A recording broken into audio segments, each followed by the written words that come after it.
All right, moving on to the world of college football, where the Alabama Crimson Tide headline the weekend. They get their first major test. I guess we're not going to count Miami in that after what they've done thus far. But Alabama defeated number 11 Florida 31-29. Bryce Young threw three touchdown passes. Florida made it pretty interesting late. Had a failed 2-point conversion that would have tied the game fairly late in that one. Alabama does hold on. They moved to 3-0. Meanwhile, Georgia continues their fine play after a rough first week offensively. They've looked solid offensively back-to-back weeks. Big blowout win against South Carolina. Other top contenders, or so we think.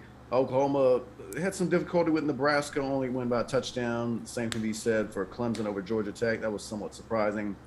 And Penn State and Sean Clifford, James Franklin, they get it done on Saturday Night Football against Bo Nix. Bo Nix's home and away splits continue to be somewhat striking.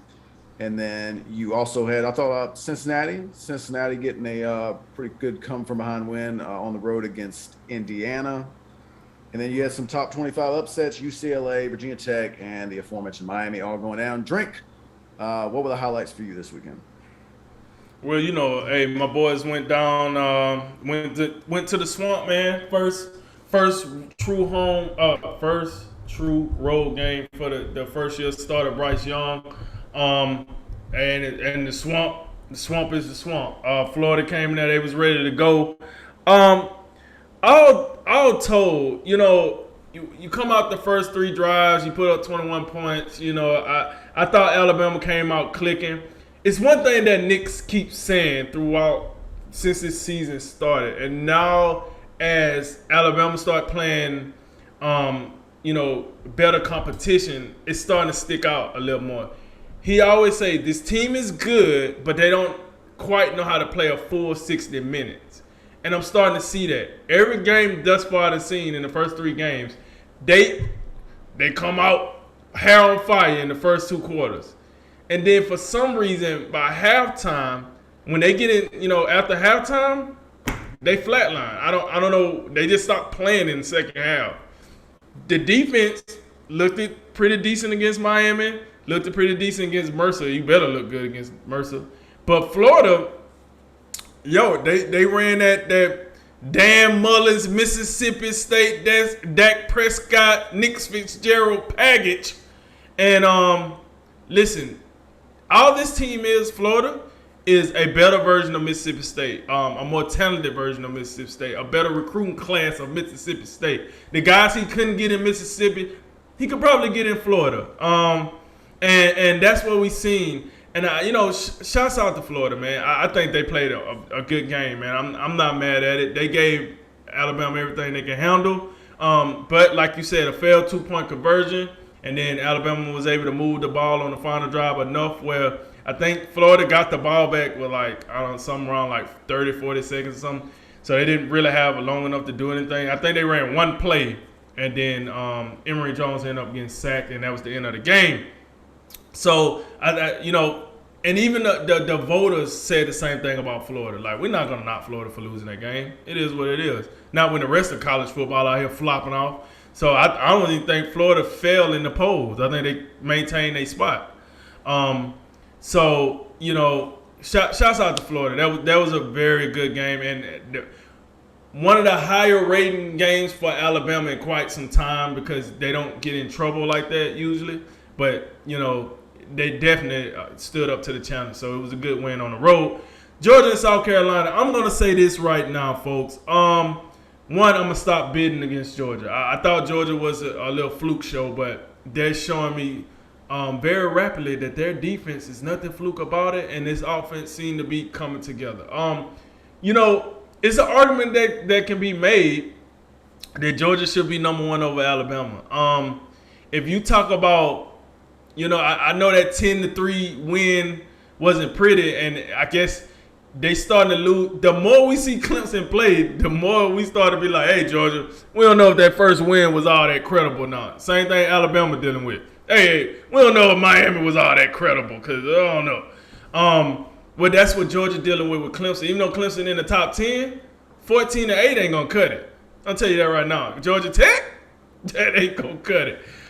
So it does look a little bit like Georgia, stats are inflated because of that. But listen, man, that defense is that defense is by far the best defense. Penn State. Okay, I watched Penn State struggle with Bo Nix and let him. I'm telling you right now, if Bo Nix played the Georgia defense this Saturday, he might not even finish the game. I'm just keep it real. This Georgia defense is for real. Did you not see how they was knocking quarterbacks out the game for South Carolina? I felt bad. I'm like, man, poor South Carolina, Georgia out here just balling these dudes up. And then the head coach had a pretty interesting, interview afterwards.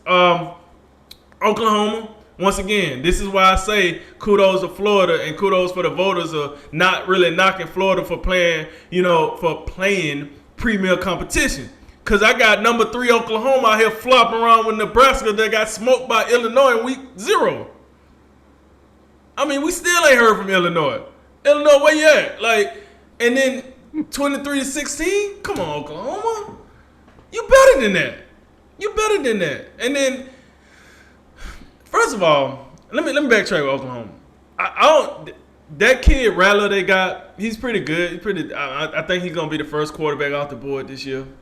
But they got this kid Marvin Mims. Oh man, you talking about underutilized? Oh man. Hey Mims, go ahead and get that transfer portal. Come on down to T-Town, man. Yeah, we gonna use you right. Come on down to T-Town. Hey, we'll have you in the Heisman conversation. Cause that dude is nasty. I just don't think he get enough snaps. I mean, that dude is good. Number 6, Clemson, Georgia Tech.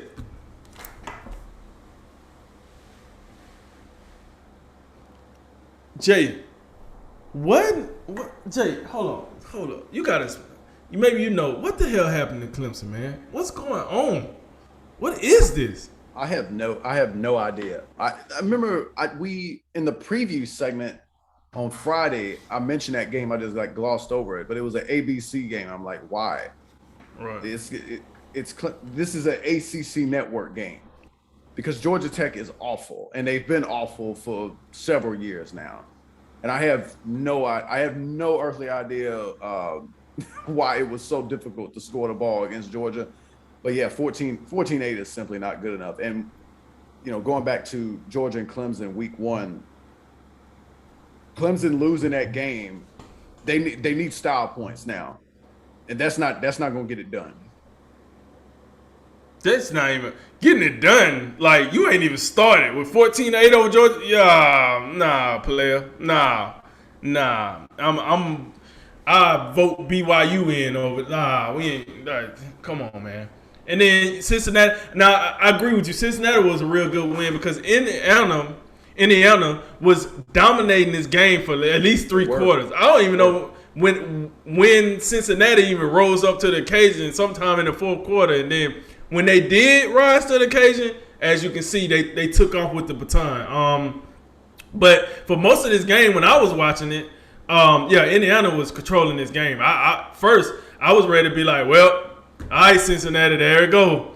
We've been saying you that one group of 5 team that been making noise and they deserve some respect. And here you go. You're going to hit us with the old BYU special from last year, huh? But now they came back and won. Good win for Lou Frickle. And listen, this was a road win for Cincinnati, folks. They had to go to a Rocking Stadium in Indiana and get this win. So, I mean, I know, AAC conference and all that. Yeah, I got that. But this is a high-quality win, I think, in my opinion. Then number 10, Penn State. This game was what pretty much was the highlight as far as ESPN because Alabama and Florida was on CBS. Number 10 Penn State versus number 22 Auburn. This game was at Penn State, and let me tell you something. I mentioned that whiteout scene on the last show, and they proved me right with that scene. That scene was amazing. Mm-hmm. Absolutely beautiful. Auburn comes in, SEC powerhouse, at least usually one of the SEC elites on the Gus Malzahn. Let me throw that out there because people forget about that part. They're like, oh, Auburn, they usually always around. Yes, with Gus Malzahn. This ain't Gus Malzahn. This is Brian Harsin from Boise State. Let's remember that. No, this ain't, I just want to make sure we remember that. So anyway, Bo Nix in his 7th year at Auburn, coming down there, and he did what he'd been doing in his previous 6 years with Auburn, losing on the road. I mean, like, it wasn't like Auburn got blowed out, but I'm not. Penn State is good, but everybody trying to like, oh, you see what they did in Madison in week 1? They went down there and handled the. I don't care that they beat Wisconsin. I honestly don't care because Wisconsin don't look all that impressive to me either. And then you want, oh, this is one of the best defenses. Why? You gave up 20 points to Bo Nix and Tank Bigsby, and Bigsby didn't even go that hard in this game. That wasn't even the guy I remember from before he got hurt. And what? So they defense, okay, 20 points is impressive, I guess, but I need to see. When Penn State play Iowa, beep, sign me up. That's the game I'm waiting on. If Penn State go out here and ball up Iowa, then I'm gonna be like, yeah, they for real, folks. Until then, like, okay, that was cool. And then BYU versus Arizona State. Come on, Herb, Big Herb. Yeah. Well, I thought Arizona would have did enough to win this game. Clearly they didn't. They go to Pac-12, flopping around again. Yep. It's Oregon and then everybody else. Oregon and the rest of the guys. Now, I mean, I can't be mad at Pac-12, though, because they sounded kind of like a couple of other conferences out here. I ain't going to say no names, Big 12, ACC. But, you know, I want to hit on, some of these top 25 teams. UCLA. Just when I thought Chip Kelly Chip Kelly back, folks. He got his juice. He got some recruits. He got some things going. He just beat up on Ed Orgeron at LSU. He ready to go. And now we see why Oregon was struggling with Fresno State in the first week. No, make a little sense. Fresno State can play a little ball, can't they? Mm-hmm. They can play a little ball, clearly. But then you have Virginia Tech out here. I guess West Virginia will hold it down for the Big 12. That's a good win against number 15 Virginia Tech. And then Miami. Golly, Miami. We ain't finna get no credit for that first game.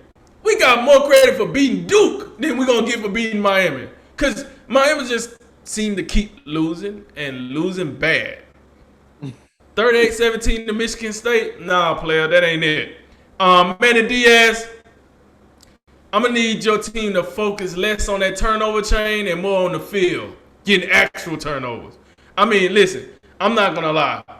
Miami got one of the best turnover symbols in college football. That chain is phenomenal. But your team is terrible. Your chain, if it wasn't for that turnover chain, we probably wouldn't talk about Miami again this year. What is going on down there? They're terrible. Manny Diaz might be hollering at old boy from USC here soon. He might be getting fired. I don't know, man. He ain't really showed me nothing since he been there. I don't know. So, with all that said, folks, now that I'm done with my rambling on, in totality, here's what I do want to say. I want to say, listen, clearly, Alabama is not unbeatable. We see that it is ways to beat them. So that whole talk of is your Alabama unbeatable? Could they get to that point? Yes. But I would tell Alabama fans this. Don't freak out. We always struggle in our first SEC game. Just go look at the history. We played Ole Miss last year. You seen how that went. We gave up 48 to Ole Miss last year. The year before that, we struggled with South Carolina for a little bit till we pulled away. So it happens. That first SEC game always like that. Take a breath, calm down. It's okay. But I did get asked the question. That's why I wanted to say, I got asked the question do you truly think Alabama the number one team over Georgia? And I had to think about it. And when the numbers was in front of me, I think it is a legitimate argument for Georgia being the number one team because of their consistent dominance on defense. They are consistently smoking fools on the defense. There ain't no question about it. Offense, yeah, you can nitpick the offense. But the defense, is no arguments there.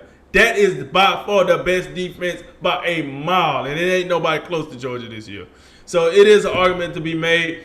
But the rest of the top 10, the rest of the country, looks like the struggle bus outside of Penn State. And that's where I'm at with that. It was my first look at Bryce Young this weekend. I was highly impressed.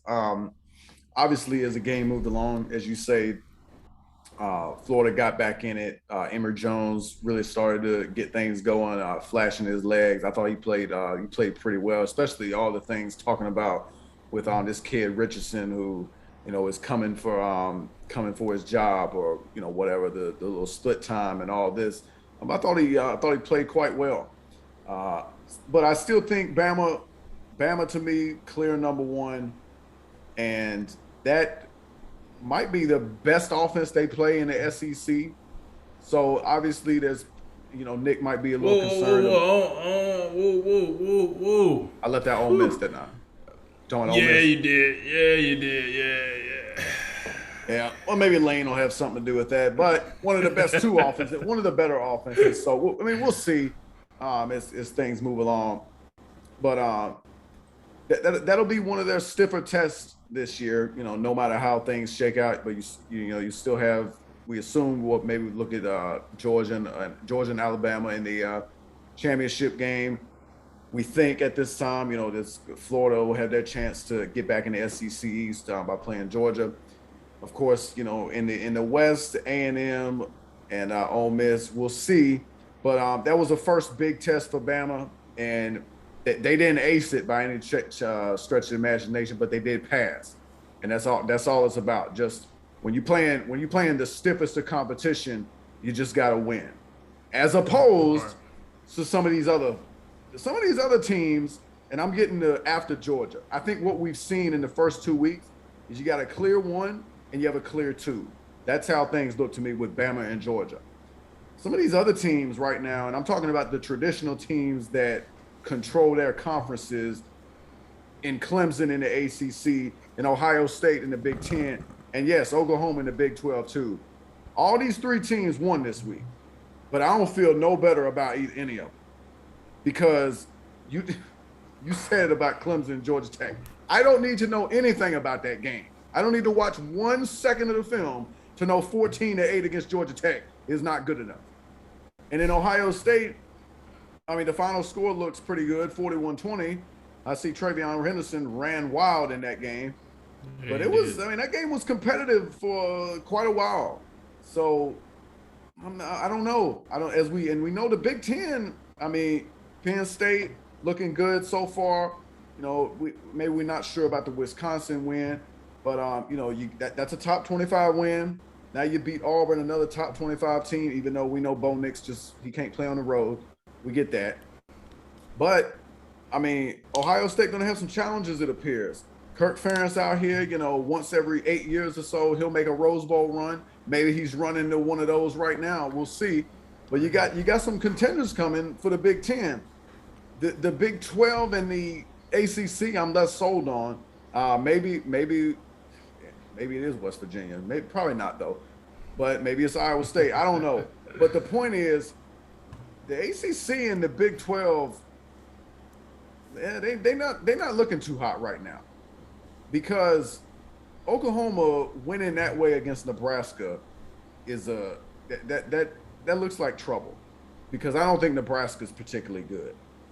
And like I said with Clemson and Georgia Tech, now Oklahoma hasn't lost a game yet, so obviously if Oklahoma goes undefeated, they win their conference, they'll get in. We just won't feel great about them even if they go undefeated. But Clemson and Ohio State, maybe a little bit, especially Clemson, you got to have some style points. And the ACC they just got a gun to their foot, and they just keep pulling the trigger over and over again. Like the whole ACC is they're a joke right now. You got Clemson just don't look like themselves. Miami is a joke. Miami gets they get Bama just whitewashes them. Then they barely can beat App State, and then you let Michigan State come in, a team that, maybe they good, maybe they not, but they just walk all over you in your own building. Now what else you have? As soon as they get a team in the rankings, Virginia Tech, it's time to lose to West Virginia. So now you got all the teams that, you know, we think are good in the ACC. They out here just dropping like flies to non-conference opponents, I might add. So now the teams Clemson could play down the line, they're not even good. You know, these teams that we expect to maybe they'll have a chance in the ACC championship game. And they're all coastal teams, by the way. All three of those teams, Miami, North Carolina, and Virginia Tech, they all play in the coastal. So they're not going to see many of them in the regular season because the Atlantic division is just terrible. I mean, that's where you got your Syracuses, actually no, Georgia Tech's coastal, but that's where you got your Syracuses, and you got Florida State down in there somewhere. So it's going to be, I don't know if Clemson could win out the rest of that game. And as of right now, I don't think they're in. That's how bleak it is right now in my mind. Well, they're gonna have to get things turned around really quickly. As far as, you know, other teams that matter, I think that was a massive win for Cincinnati. I do think that that was important because, as you know, they only going to get one more Power 5 game. It's a mega matchup next week against Notre Dame. So, you know, as we kind of, you know, I know I got this little, you know, trying to root for the little guy thing in a group of 5. I'd like to see one of them get in at some point. So that's gonna be incredibly fun. And then, of course, the UCLA thing, like, yeah, as soon as Chip Kelly finally got it back, he's ready to rock and roll, and he beat Ed Orgeron, and Ed Orgeron ate too many rocks or whatever he did, you know. So, and if Fresno State comes and gets you, so never mind. Go ahead and back up a few spots in the poll. But you know, it's really there's a lot of disappointment right now because the teams that the teams that feel like they contend and they dominate and you can rely on, you can't. I don't feel like you can rely on Ohio State right now. I don't feel like you can rely on Clemson, and I got questions about Oklahoma. So we got to see moving forward as these teams get in the conference play. But as of right now, when the committee goes back through these resumes and they look at week 3, they're not going to be impressed with any of those 3 teams.